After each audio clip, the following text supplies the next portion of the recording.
Veamos ahora lo mismo, pero en una cámara de combustión típica. En general, una cámara de combustión tiene acá un componente que vendría siendo un combustible. El combustible puede ser CX, HI, y se quema ¿con qué? Con oxígeno. O sea, esto es una cámara de combustión. Si es combustión, obligatoriamente tiene que ir el oxígeno. ¿Y cuáles son los productos de salida obligados? El dióxido de carbono y el agua. Esos son los productos obligados. Sin duda que vamos a tener sus coeficientes estequiométricos en función de lo que tengamos acá, ¿vale? Y van a estar en función de X y de Y. Entonces, esos números nos van a servir para calcular el delta H formación, para hacer los balances de masa, el sistema reaccionante, y para poder avanzar con lo que es el balance de energía. Aquí, ¿cuál sería el balance de energía? El balance de energía sería exactamente igual como el que partimos. Q, y entonces partimos con N sub I. N sub I, ¿de dónde parto? ¿Salida o entrada? La salida. Elita, ¿Qué número tiene la salida? 3.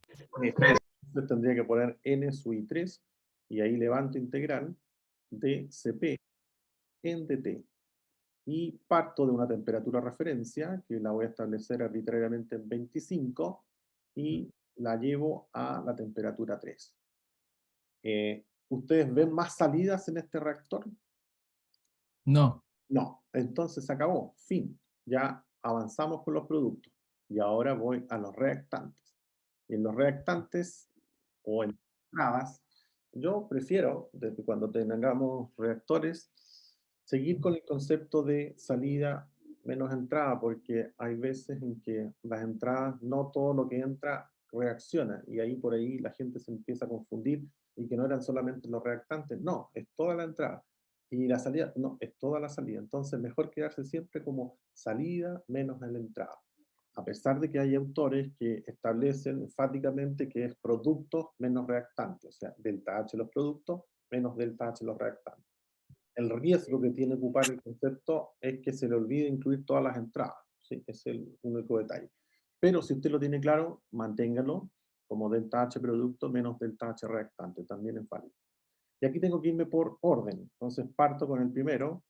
En este caso voy a poner solamente N1, que es el combustible, recordando que N11 es lo mismo que N1, por eso puse inmediatamente N1, y el N1 es el combustible, que en este caso sería el CXHI, que puede ser propano, C3H8, butano, C4H10, cualquiera que ustedes quieran. Ese vendría siendo el N1, el combustible. Y el combustible lo caliento desde la temperatura referencia a la temperatura T1. Y nuevamente lo mismo, Cp en dt. ¿Cp de quién?